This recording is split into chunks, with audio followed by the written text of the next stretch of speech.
ये एकादशी भी अगर हम कर लेते हैं तो सबका फल हमको मिल जाता है।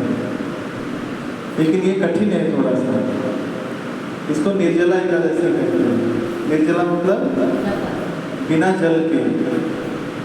कठिन है पर असंभव नहीं है, प्रयास कर सकते हैं। जिसको अगर शरीर स्वस्थ है, कोई बीमारी नहीं है, जबरदस्ती नहीं है। देखिए बच्चों के लिए, बूढ़ों के लिए और बीमार व्यक्तियों के लिए कोई जो है हमारे शास्त्र में ऐसे प्रतिबंध जैसे नहीं लगाए गए हैं कि नहीं जबरदस्ती आपको करना है, ऐसा कोई नहीं।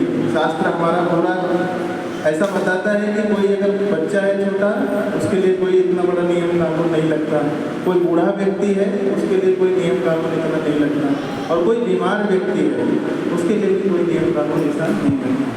लेकिन जो स्वस्थ है उसको उस व्रत का अच्छे से पालन करना चाहिए। तो तपस्या होती है, इसको तपस्या कहते हैं।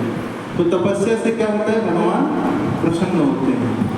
ये तपस्या हम किसके लिए करते हैं, भगवान को प्रसन्न करने के लिए। तो ऐसे ही इस एकादशी को हम एक और नाम से जानते हैं। किस नाम से, पांडवा एकादशी।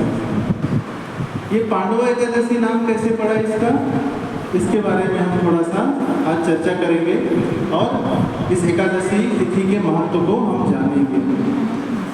तो सबसे पहले एकादशी जो है, ये वैज्ञानिक दृष्टिकोण से देखा जाए तो जो व्यक्ति अगर 15 दिन में एक दिन उपवास रखता है, उसका शरीर जो है वो स्वस्थ रहता है।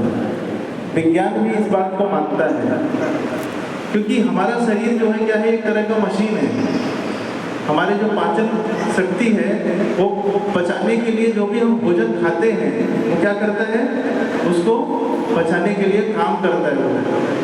और रोज हम कुछ ना कुछ खाते रहते हैं, तो उसको क्या करना पड़ता है, अपना काम करते रहना पड़ता है 24 घंटे।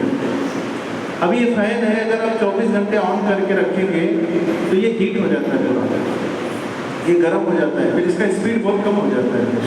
यही फैन हवा कम देने लगे क्योंकि चलते चलते वो स्पीड कम हो जाएगी उसकी।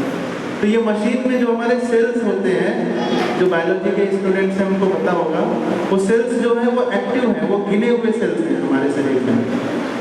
वो पूरे लाइफ में हमको उतने ही काउंट मिलते हैं और उसी के थोड़ा मतलब उसी के थ्रू हमारी बॉडी मेंटेन होती है। अब अगर हम ज़्यादा भोजन कर लेते हैं तो वो ज़्यादा एक्टिव होना पड़ता है उन सेल को, उसको पचाने के लिए। इसके लिए उनको ज़्यादा मेहनत करनी पड़ती है और उन पहले समय के पहले वो खत्म हो जाते हैं। तो उनको बचाने के लिए हमको क्या करना चाहिए, एक दिन उपवास रखना चाहिए। ये विज्ञान भी कहता है कि अगर आपको स्वस्थ रहना है तो आप उपवास रखिए एक दिन। अब मतलब महीने में, हफ्ते में नहीं तो कम से कम महीने में एक दिन, महीने में 2 दिन, ऐसा 15-15 दिन का उपवास रहना चाहिए। ये हमारे शास्त्र में पहले से ही बताया गया था, पहले से ही लोग उपवास व्रत रखते थे।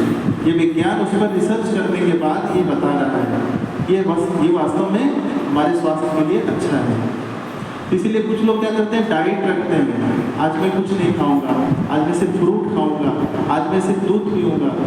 ये सब तो डाइट में रखते हैं ना, डाइट का प्लान बनाते हैं जो। तो एक दिन बोलते हैं कि मैं आज सिर्फ कुछ अन्न नहीं खाऊंगा, ग्रेन्स नहीं खाऊंगा, ऐसा कोई ऑयली कुछ नहीं खाऊंगा, मैं सिर्फ फ्रूट्स या जूस लूँगा। तो ये उस कॉन्सेप्ट से लेते हैं, पर वो उपवास में नहीं माना जाएगा, उसको उपवास नहीं कहा जाएगा। उपवास का अर्थ होता है भगवान के नज़दीक आना। उपवास मतलब क्लोज आना भगवान के नजदीक। इसको एक नाम से जानते हैं, माधव तिथि। इसको कहा जाता है माधव तिथि, यानी भगवान का ये नाम के तिथि के अनुसार होता है।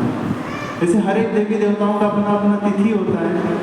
शनिवार होता है, हाँ, हनुमान जी के लिए होता है, मंगलवार हनुमान जी के लिए होता है, सोमवार शंकर जी के लिए होता है। ऐसे अलग अलग सब देवताओं के लिए तिथि बनाई गई है।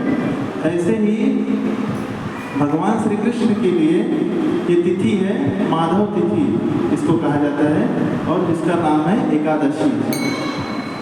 तो एकादशी व्रत करना चाहिए हर एक व्यक्ति को, चाहे कोई व्रत करे या ना करे। अगर केवल एक एकादशी का व्रत रखता है अपने जीवन में, तो उसको कभी जो है